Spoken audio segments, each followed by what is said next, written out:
Nature Mantra BP sugar thyroid reversal nature మంత్రతో సాధ్యం. ఒక అమ్మాయి టీచర్గా చేస్తుందో స్కూల్కి జాబ్ చేయడానికి వెళ్తుందంటే ఓకే చేసుకొని అండి, కానీ ఇన్ఫ్లుయెన్సర్ గాను క్రియేటర్ గాను ఉంటానంటే ఎందుకు అవన్నీ మనకు అవసరమా అనే క్వశ్చనే చాలా మంది రేస్ చేస్తారు. మీకు అలాంటి క్వశ్చన్ రేస్ అయ్యింది? నేను హౌస్ వైఫ్గా ఉన్నప్పుడు ఎందుకు ఒకటి పెట్టాలి అని చెప్పేసి నేను నిర్ణయించుకొని పెట్టేశాను. ఓకే. సో పెట్టిన తర్వాత ఏంటంటే స్టార్టింగ్లో తెలియలేదు, మిలియన్స్ ఆఫ్ వ్యూస్ వచ్చేసరికి అందరికి క్లిక్ అయిపోతాం కదా, ఇంకా తెలిసిపోతుంది కదా. సో అప్పటి నుంచి స్టార్ట్ అయింది అనమాట, ఎక్కడి నుంచో రాలేదు. ఎందుకు అనడం, ఏదో చేసుకుంటుంది చేసుకోండి పోనీ చూద్దాం అలా కాదు కదా, జెల్సినస్ ఒక ఫీలింగ్. ఆడదానికి ఆడదే శత్రువు అంటారు కదా, అది నిజమేంటి, అది పక్కా నిజం. ఎందుకంటే పెళ్ళైపోయిన తర్వాత ఇటు సైడ్కి వచ్చేసిన తర్వాత మనం అసలు వాళ్ళకి ఇవ్వాలని వాళ్ళని అడగాల అనే క్వశ్చన్ ఎప్పుడైనా వస్తుందా? అసలు ఒక్కసారి ఒక అమ్మాయికి పెళ్ళి అయిపోయింది అంటే అమ్మ వాళ్ళు మన ఇంటికి వచ్చారనుకో, అది ఏంటంటే తినడానికి వస్తున్నారా అన్నట్టుగా చూస్తారు. ఎవరైనా సరే అలానే చూస్తారు. అంటే ఇప్పుడు మీ పేరెంట్స్ ఓకేనా, హ్యాపీయా మీ లైఫ్ గురించి? కానీ ఇన్ఫ్లుయెన్సర్గా మా అత్తే ఫ్యామిలీ అవని మా ఫ్యామిలీ అవని నేను ఎక్కువ చదువుకున్నాను అనమాట. ఓకే. సో కాకపోతే ఏంటంటే పిల్లలు పుట్టిన తర్వాత ఇంక నేను జాబ్ అది సో బాగా పుట్టక చేయాలనిపించింది. సో అప్పుడు ఒక వీడియో చూసా యూట్యూబ్లో. ఎవరు సపోర్ట్ చేస్తారు వీడియోస్ తీయడానికి? కానీ వీడియోస్ అన్నీ నేనే. పిల్లల్ని ఇద్దరిని మేనేజ్ చేసుకుంటూ చేయడం కష్టం కాదా? ఒక్కొక్కసారి ఎక్కువ ఉన్నాయంటే పర్ డే 3 తీయాలి అనుకోండి షూట్స్. సో అప్పుడు ఏం చేస్తానంటే,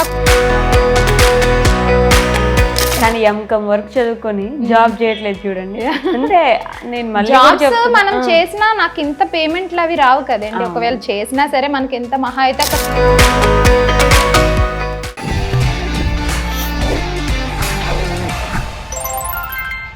హాయ్ హలో నమస్తే, welcome back to our channel. నేను మీ వైషు. ఒక ఉమెన్గా ఇంకొక ఉమెన్ ఎదుగుతుంటే చూడడానికి చాలా ఆనందంగా ఉంటుంది. కానీ ఎదిగే ప్రాసెస్ ఎలా ఉంటుంది? వాళ్ళు ఏ కష్టం లేకుండా అంత బాగా పాపులర్ అయిపోయారా?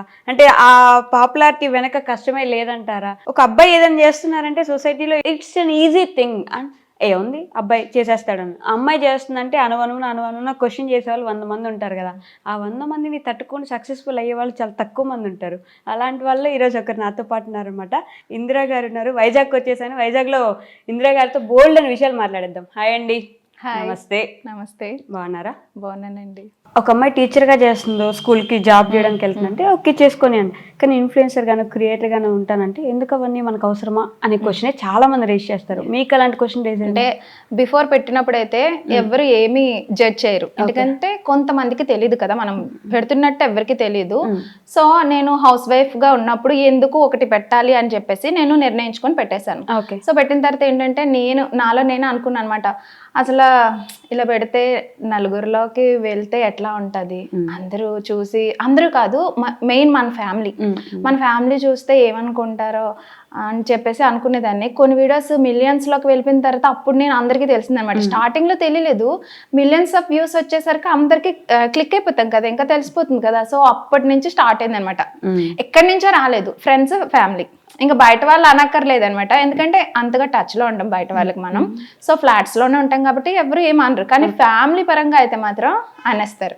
ఒకసారి క్లిక్ అయ్యమంటే ఏంటి ఎప్పుడు చూసినా ఫోన్ చేతిలోనే ఉంటుంది, వీడియోస్ చేస్తూనే ఉంటుంది, ఎటు చిన్న వంట చేసినా వీడియో తీసేయాలా అన్నట్టుగా మాట్లాడేవారు అనమాట. కానీ వాళ్ళకి తెలియదు అనమాట, కొంచెం నాలెడ్జ్ లేని పర్సన్స్ ఉంటారు కదా.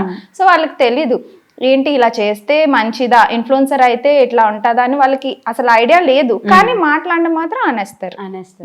ఎందుకు అనడం, ఏదో చేసుకుంటుంది చేసుకోండి పోనీ చూద్దాం. అలా కాదు కదా, జెల్సినస్ ఒక ఫీలింగ్. ఆడదానికి ఆడదే శత్రువు అంటారు కదా, అది నిజమేంటి, అది పక్కా నిజం. ఎందుకంటే నిజంగా నాకు అన్న వాళ్ళు అయితే ఆడవాళ్ళే.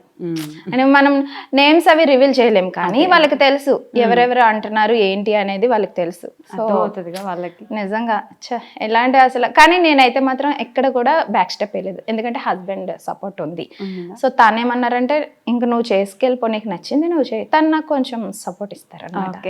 పోన్లే. సో తన సపోర్ట్ ఉంటే నేను ఎక్కడి వరకైనా వెళ్ళగలను, అంతే కదా. అంతే అంటే వాళ్ళ ఫ్యామిలీ అవని మా ఫ్యామిలీ అవని ఎవరు వద్దన్నా సరే తను మెయిన్ నాతో ఉండాల్సింది తను, అంతే కదా. సో తను యాక్సెప్ట్ చేస్తే నేను ముందుకు సాగిపోతా. అంతేగా. సో మీరు ఎక్కడి నుంచి ఏం చదువుకున్నారు అసలు? నేనైతే ఎంకామ్ వరకు చదివా. సో ఫస్ట్ ఇయర్లో మ్యారేజ్ అయిపోయింది అనమాట. సో ఇద్దరిది లవ్ మ్యారేజ్ చేసుకున్నాం. సో అత్తయ్య మామయ్య అందరూ యాక్సెప్ట్ చేశాకే మా లవ్ మ్యారేజ్ అయింది అనమాట. కంప్లీట్ అయింది, ఇప్పటికి 7 years కంప్లీట్ అయింది. లవ్ మ్యారేజ్ చేసుకొని 9 years లవ్ చేసుకున్నాం. ఇప్పుడు మ్యారేజ్ అయ్యి 7 years అవుతుంది. 2 సంవత్సరాలు పట్టింది ఒప్పించడానికి. యా అంటే లేదు 9 years love plus 7 years marriage. 2010లో లవ్ స్టార్ట్ అయింది. ఓ కాలేజ్ డేస్ లో. కాలేజ్ లో క్లాస్మేట్స్ ఇద్దరం 6th నుంచి క్లాస్మేట్స్. ఓకే. బట్ అప్పుడు ఫ్రెండ్స్. సో ట్యూషన్ కి వెళ్ళేటప్పుడు ఇట్లా దిగబెట్టేవాడు ఇంటి వరకు. తర్వాత ఫ్రెండ్స్ గానే ఉండేవారు. సో ఇంటర్ లో ప్రపోజ్ చేశాడు అనమాట. సో అప్పటి నుంచి మాది కనెక్ట్ అయ్యింది. ఎప్పుడు పెళ్లి చేసుకున్నారు?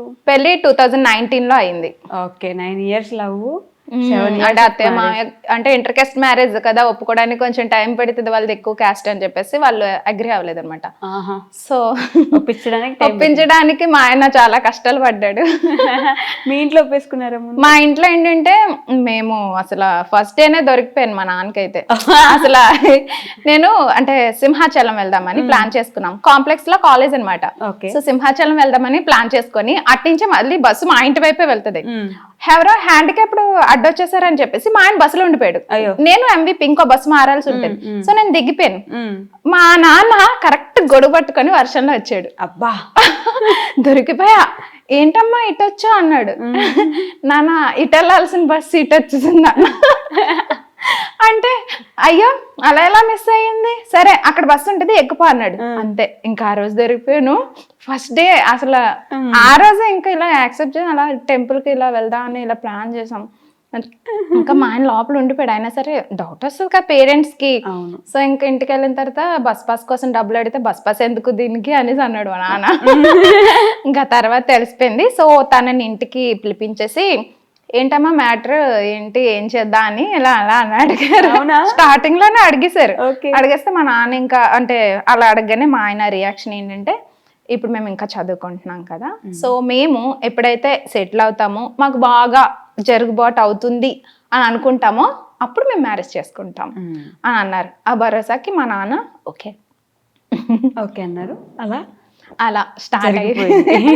9 years అలా కంప్లీట్ చేస్తాం. జాబ్ ప్లస్ నేను పార్ట్ టైం జాబ్ చేసా. ఎందుకంటే మాది మిడిల్ క్లాస్ ఫ్యామిలీ అంతగా లేదన్నమాట. సో బేసిక్ గా మాది యాక్చువల్లీ ప్రాపర్ వచ్చేసి కోల్కతా మమ్మీ వాళ్ళది. మేమందరం అక్కడే పుట్టాం. సో ఇక్కడికి వచ్చాము. నాకు 6 years అప్పుడు ఇక్కడికి వచ్చాం అనమాట. నాన్న వాళ్ళు తెలుగు వైజాగ్, అమ్మ వాళ్ళు బెంగాలీ. వాళ్ళది కూడా లవ్ మ్యారేజ్ లేదు, అరేంజ్డ్. బట్ అందరూ యాక్చువల్ లవ్ మ్యారేజ్ అని అనుకుంటారు కానీ కాదు. సో మేము 4 members అనమాట.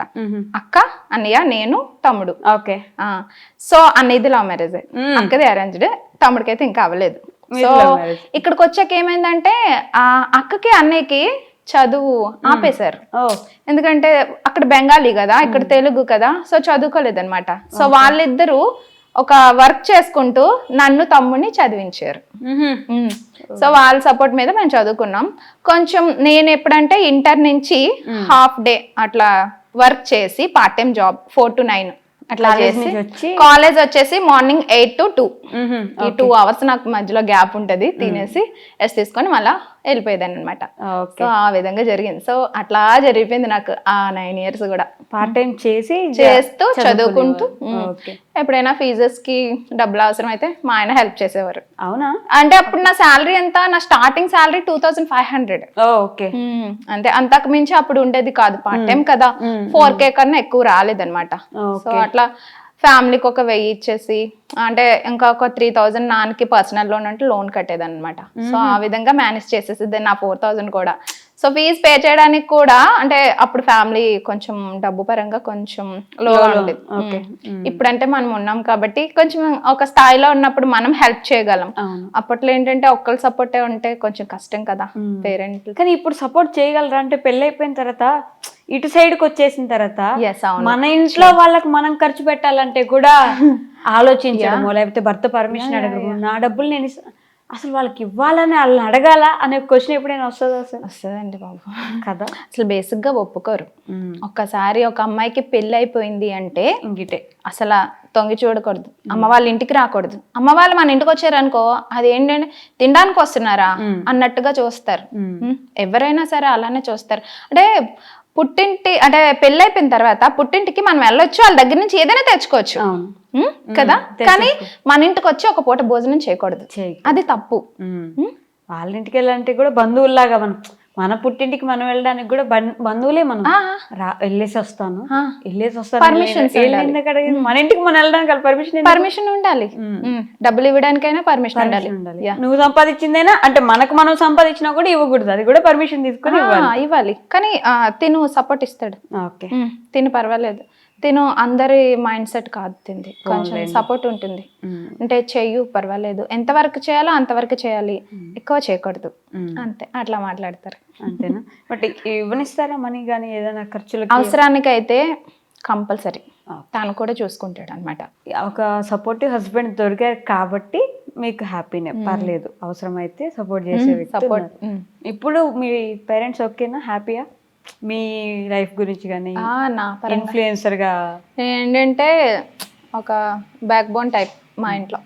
అంటే మిడిల్ క్లాస్ కదా, సో నేను ఒక్కరిదాన్నే అందరికంటే కూడా మా అత్తే ఫ్యామిలీ అవని మా ఫ్యామిలీ అవని నేను ఎక్కువ చదువుకున్నాను అనమాట. ఓకే. సో కాకపోతే ఏంటంటే పిల్లలు పుట్టిన తర్వాత ఇంక నేను జాబ్ అది చేయలేకపోయాను, పిల్లల్ని వదిలేసి బయటకి వెళ్ళలేకపోయాను. చూసిన వాళ్ళు ఎవరు ఉండరు కదా, అమ్మ వాళ్ళ ఇంటికి దగ్గర అయినా సరే ఎంతకని చూస్తారు, అందుకని చెప్పి నేను జాబ్కి వెళ్ళలేదు. సో నాకేమనిపించింది అంటే ఇంట్లో ఉండి ఏదైనా చేసుకోవచ్చు కదా, అట్లా ఆలోచించేది అనమాట. సో బాగా పుట్టక చేయాలనిపించింది. సో అప్పుడు ఒక వీడియో చూసా యూట్యూబ్లో, ఇలా యూట్యూబ్ చేస్తే మనీ వస్తుంది అని చెప్పేసి. సో యూట్యూబ్ చేస్తే మనీ వస్తుందా అనుకున్నాను. అది కూడా యూట్యూబ్లోనే చూసా. యా, మోనోస్ కిచెన్ అని ఒక అమ్మాయిది వీడియో చూసా. తను సిల్వర్ ప్లే బటన్ ఏదో వచ్చింది, అప్పుడు చెప్పింది అన్నమాట, మెన్షన్ చేసింది. సో ఇలా వస్తుందంటే అప్పుడు ఇలా కూడా ఆడవాళ్ళు సంపాదించుకోవచ్చా అని అనిపించింది. సో అప్పటి నుంచి నేను ఇంకా మోటివేషన్ గా తీసుకొని ఇంకా చేశాను అనమాట. కాకపోతే ఎలా చేయాలి ఏంటి అసలు ఏం తెలియలేదు, కానీ అవన్నీ కూడా నేను యూట్యూబ్ లో చూసే నేర్చుకున్నా. టెక్ ఛానల్స్ ఉంటాయి, Madhuri tech channel, Madhu tech channel, బోల్డ్ ఛానల్స్ ఉంటాయి మనకి. సో అవి చూసి నేను నేర్చుకున్నా ఓన్ గా, అసలు ఎందులో చేయాలి ఏంటి ఎడిటింగ్ ప్రాసెస్ అంతా కూడా నేను ఓన్ గా నేర్చుకున్నాను. సో నా వీడియో ఎడిటింగ్స్ అవని షూటింగ్స్ అవని అంతా కూడా ఓనే, ప్రతిదీ మీకు మీరే నేర్చుకున్నారు. ఎడిటింగ్ నుంచి ఛానల్ అసలు ఎలా పెట్టాలి, వీడియోస్ ఎలా తీసుకోవాలని అన్ని ఓన్గానే. ఎవరు సపోర్ట్ చేస్తారు వీడియోస్ తీయడానికి? కానీ వీడియోస్ అన్ని నేనే మొత్తం తీసుకో. తను మార్నింగ్ 9కి వెళ్తారు, నైట్ 11-11:30కి వస్తారు. ఎందుకంటే తను క్రస్ట్ ఫుడ్స్ కంపెనీలో పార్ట్నర్షిప్ గా చేస్తున్నారు. సో ఈవినింగ్ నుంచి కేఫ్ రన్ చేస్తున్నారు, కేఫ్ ఉంది ఓన్ గా. సో కేఫ్ కి వెళ్ళిపోతారు. సో నైట్ మళ్ళీ 11:30 వస్తే ఒక్కొక్కసారి లంచ్ కి వస్తారు, 1 hour ఉంటారు, వెళ్ళిపోతారు. అంతకు మించి లేదు. పిల్లలు, ఇల్లు, ఈ ప్రొఫెషన్ అంతా నాదే, అన్ని మీరే చూసుకోవాలి. పిల్లల్ని ఇద్దరిని మేనేజ్ చేసుకుంటూ చేయడం కష్టం కాదా? అంటే ఒక్కొక్కసారి ఎక్కువ ఉన్నాయంటే పర్ డే 3 తీయాలి అనుకోండి షూట్స్. సో అప్పుడు ఏం చేస్తానంటే ఒక 1-2 hours మా అమ్మ వాళ్ళ దగ్గర విడిచిపెట్టేస్తాను పిల్లల్ని, అమ్మ వాళ్ళు చూసుకుంటారు. అప్పుడు నేను చేసేస్తాను, అయిపోయిన తర్వాత కాల్ చేస్తాను, తెచ్చేస్తారు మళ్ళీ ఇంటికి, అంతే. కానీ ఎంకమ్ వర్క్ చదువుకొని జాబ్ చేయట్లేదు చూడండి. అంటే నేను జాబ్స్ మనం చేసినా నాకు ఇంత పేమెంట్లు అవి రావు కదండి. ఒకవేళ చేసినా సరే మనకి ఎంత మహా అయితే ఒక 30K 40K వరకే మాత్రమే ఇస్తారు. మామూలుగా అయితే ఇందులో ఎర్న్ చేసినట్టుగా అందులో చేయలేము. ఒకసారి ఇందులో క్లిక్ అయ్యాము అంటే అన్ని తెలిస్తే మాత్రం ఒక అమ్మాయి చాలా బాగా సంపాదించుకోవచ్చు. అవునా? ఎంతవరకు సంపాదించవచ్చు ఒక నెలలో? అంటే నేను ఇన్స్టా పరంగా అయితే ఒక 60,000 వరకు సంపాదిస్తాను. అంటే మాక్సిమం అంటే నేను నాకు చేసుకునే ఓపిక ఉన్నంత వరకు. సో యూట్యూబ్ నుంచి ఏంటంటే లాస్ట్ మంత్ కొంచెం హై 80K తీసుకున్నాను పేమెంట్. సో ఇంకా అప్పటి నుంచి లాస్ట్ 3 months నుంచి బాగా వస్తుంది, 30K 80K అట్లా బాగా వస్తుంది. అంటే మనకి ఏదంటే నాది ప్రొడక్ట్ రివ్యూస్ కదా. సో ప్రొడక్ట్ ఎవరైతే పర్చేస్ చేస్తారో సో కమిషన్స్ బేస్డ్ కదా. సో యూట్యూబ్ అఫిలియేట్ కొత్తగా పెట్టింది కదా. సో అప్పటి నుంచి నాకు పేమెంట్ అనేది జనరేట్ అయింది అనమాట. సో 3 years అయిపోయింది నేను పెట్టి ఛానల్ పెట్టా. కాకపోతే 1.5 year అసలు మానిటైజేషన్ కాలేదన్నమాట. సో దాని వల్ల కొంచెం పేమెంట్ లేట్ అయిపోయింది. ఇంకా ఫ్రీగా చేసినట్టే యూట్యూబ్ కి మనం. కానీ అప్పుడు అంటే ఏదైనా నేర్చుకోవాలంటే పడి లేచి ఇట్లాంటివి ఉంటాయి కదా ఉండాలి కదా. అక్కడ అవ్వట్లేదు అప్పుడు ఆపేసి ఇప్పుడు వచ్చేవాళ్ళు కాదు కదా ఇక్కడ దాకా. కానీ ఆపకూడదు కదా, ఏదైనా మధ్యలో ఆపకూడదు. రావట్లేదు వ్యూస్ రావట్లేదు అని చెప్పి ఎప్పుడు మధ్యలోని అసలు స్కిప్ చేయకుండా అట్లా కంటిన్యూ చేస్తాను డైలీ. కానీ కాదు ఇందిరా గారు, మీ వీడియోస్ చూస్తే ఆల్మోస్ట్ అన్ని ప్రమోషన్సే కనిపిస్తుంది. లిటరల్ మొత్తం అన్ని రివ్యూస్ ప్రమోషన్సే ఉన్నాయి. అలా చూసే వాళ్ళకి న్యాచురల్ గా ఇది పోతుందేమో కదా, అలా ఇబ్బంది ఏమి అనిపించదా మీకు? మిమ్మల్ని మీలాగా ఫాలో అయ్యే వాళ్ళకి ఇది అన్ని ప్రమోషన్లే చేస్తుంది ఇందిరా గారు అని. ప్రమోషన్స్ చేసినా అవి జెన్యున్ గా ఉంటేనే కదా చేస్తాను, అంటే ఫేక్ ఉండదు. కొన్ని ఫేక్ అంటే నాకు నచ్చంది ఏదైనా ఉంటే నేను రిటర్న్ చేసేస్తా. ఎందుకంటే ఫాలోవర్స్ మనల్ని నమ్ముకొని ఉంటారు కదండి. సో అందుకే నేను ఫేక్ చేయను. ఏ ప్రొడక్ట్స్ రివ్యూస్ అయినా సరే మనం యూస్ చేసింది మాత్రమే, అంటే నేను ఇంటికి ఏ పర్పస్ మీద తీసుకుంటానా కొన్ని, సో అవి మాత్రమే నేను రివ్యూస్ ఇస్తాను. హానెస్ట్ గా ఇవ్వాలి. సో అది మెయిన్ ఇంపార్టెంట్ అంతే. బట్ చేస్తారు అవి తప్పేమీ. ప్రమోషన్స్ చేయొచ్చు, తప్పు లేదు. కానీ ఎలాంటివి చేయాలా అలాంటివే చేయాలి. మాకు బెట్టింగ్స్ యాప్స్ వస్తాయి, జ్యోతిష్యాలయం ఇట్లాంటివి వస్తాయి, కానీ మేము చేయము, యాక్సెప్ట్ చేయం మేము. ఎందుకంటే మంచిది కాదు కదా, అవి జనాలకి ఇబ్బంది పడేలా ఉంటాయి కాబట్టి అందుకే వద్దని ఆగిపోతారు. ఇవి ఏముంది కావాలంటే వాడుకుంటారు ఇంట్లో. సో ప్రొడక్ట్స్ అంటే నాది హోమ్ ఫైండ్స్ ఇవే కదా, సో ఇంట్లో యూజ్ అయిందే కదా నేను చేసేది. సో నేనేం తప్పు చేయట్లేదు కదా. అంటే మనకు ఒక జస్టిఫికేషన్ మనం ఇచ్చుకోగలిగితే ఆటోమేటిక్ గా అందుకని నన్ను ఎవరు జడ్జ్ చేయరు. మెయిన్ నాకేంటంటే బ్యాడ్ కామెంట్స్ రావు. ఈ ప్రొఫెషన్ లో నాకు బ్యాడ్ కామెంట్స్ రావు. ఒకవేళ వచ్చినా ఏంటంటే చిన్న చిన్న మిస్టేక్స్ ఏమైనా జరిగినప్పుడు వచ్చినా సరే హైడ్ చేసేస్తా. అవునా? అంతే, ఇంకేం చేయను. రియాక్ట్ అయ్యామనుకోండి జనాల్లో చెడ్డ అయిపోతాం. నేను బేసిక్ గా అసలు అవ్వను, రియాక్ట్ అవ్వరు. కామెంట్స్ పెట్టినా సరే హైడ్ చేసేయడమో డిలీట్ చేసేయడమో చేస్తారు. కానీ ఎందుకు రియాక్ట్ అయ్యే టైం వేస్ట్ అనుకుంటారు. రియాక్ట్ అయితే ఒకరికి చెప్పామంటే ఇంకొకరు యాడ్ అవుతారు, అది ఎక్కడికో వెళ్ళిపోద్ది. మనకి ఫ్యామిలీలో ఒక మంచి పేరు ఉన్నప్పుడు అలా బ్యాడ్ కామెంట్స్ వాళ్ళు చదివితే ఎట్లా ఉంటది, ఇంకా మన శత్రువులు చదివితే ఇంకా దారుణంగా ఉంటది. అవునా?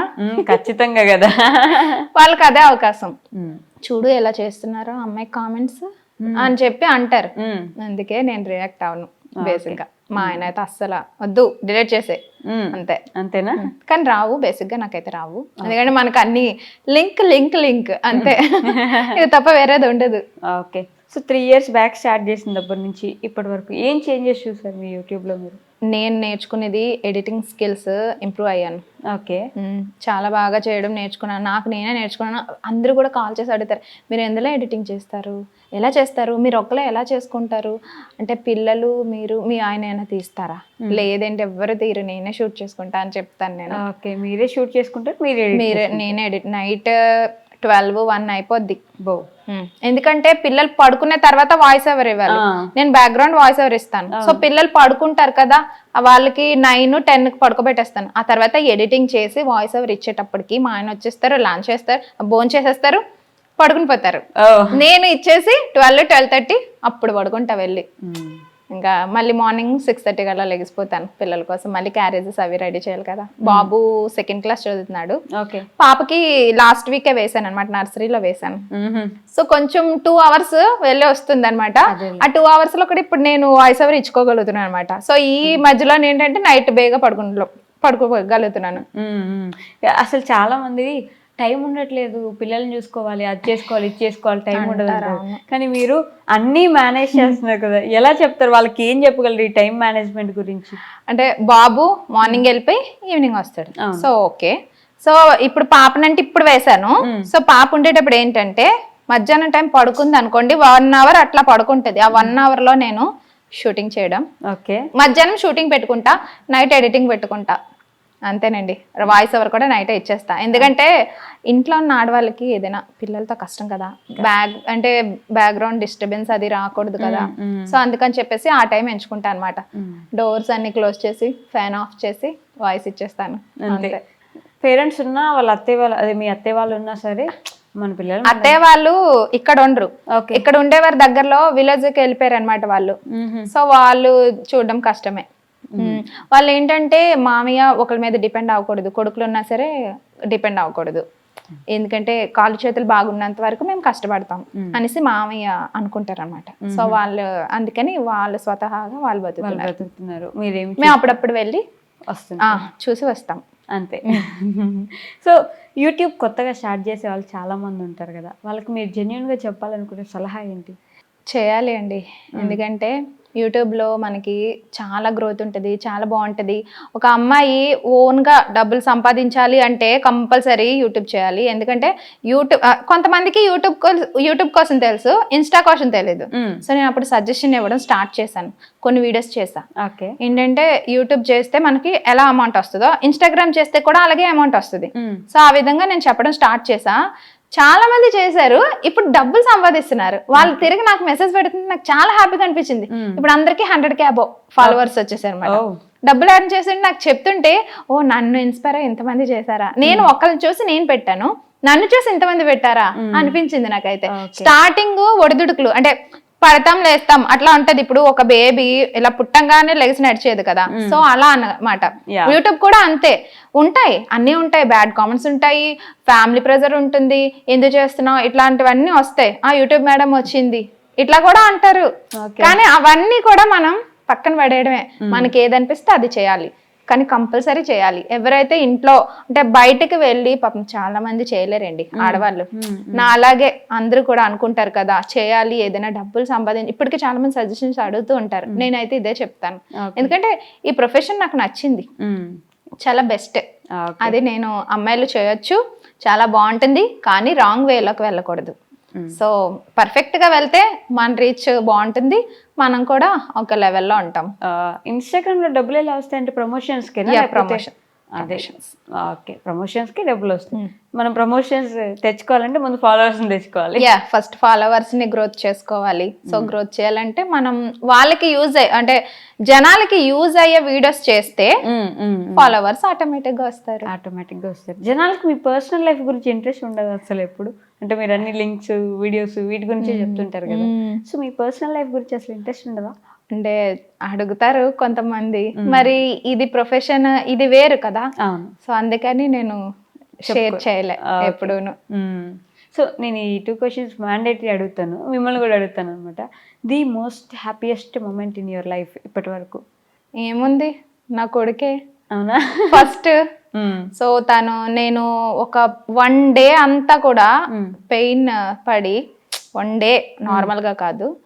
సో ముందు రోజు ఉదయం 7 నుంచి మరుసటి రోజు ఉదయం 7 వరకు పెయిన్ పడితే వాడు పుట్టాడనమాట. సో అప్పుడు అది నా హ్యాపీయెస్ట్ మూమెంట్ నా లైఫ్లో. సగం మంది ఆడవాళ్ళకి అలానే ఉంటుంది. ఇప్పుడు ఆల్మోస్ట్ నేను చాలా మంది ఆడవాళ్ళని అడిగితే నా ఫస్ట్ బేబీ పుట్టినప్పుడు ఎందుకంటే అది చాలా మెమొరబుల్. కానీ పెయిన్ అంతున్నా కూడా ఆ నిమిషం మర్చిపోతారు. అంటే అంత పెయిన్ పడి నేను అంటే నాకు 9 months వామిటింగ్స్, అసలు ఏం తినేదాన్ని కాదు, టాబ్లెట్స్ కూడా వేసుకోలేదు నేను. కాకపోతే ఆ 9 months అట్లా ఇంతలాగా ఉండేదంటే నాకు అసలు ఒక చాలా దారుణం నా పరిస్థితి. వామిటింగ్ అయితే చాలా దారుణం అండి బాబు, అసలు భరించలేము. అయితే ఇంకా పెయిన్స్ వచ్చాయి, తర్వాత పెయిన్స్ రాలేదన్నమాట. పెయిన్స్ రాలేదు, కొంచెం ఇంజెక్షన్స్ అవి వేసేసి పెయిన్స్ తెప్పించారు. సో 1 డే అంతా చాలా కష్టపడ్డాను. కానీ ఇప్పుడైతే ఇంకా వాడు పుట్టాడో అన్ని మర్చిపోయా అసలు. వాడి ఫేస్ నా బాడీ మీద పెట్టేశారు వాడిని తీసుకొచ్చి, ఇంక వాడిని చూడగానే మర్చిపోయా అసలు. అదంతా ఇంకేం గుర్తుకు రాలే. ఇంకా తర్వాత హ్యాపీ, నాకు ఎంత హ్యాపీ అనిపించిందో. ఓకే, ఇంకా తర్వాత పాప పుట్టిన తర్వాత కూడా అంత ఎక్సైట్మెంట్ ఉండదు. అంటే పాప పుట్టిందని హ్యాపీనెస్ ఉంటది, కానీ ఫస్ట్ టైం కదా మనం. అంటే ఇట్లా అది ఉంటది మెమరబుల్ గా, మర్చిపోకుండా మైండ్ లో పెట్టేసుకుంటారు అంతే, అది మర్చిపోలేము.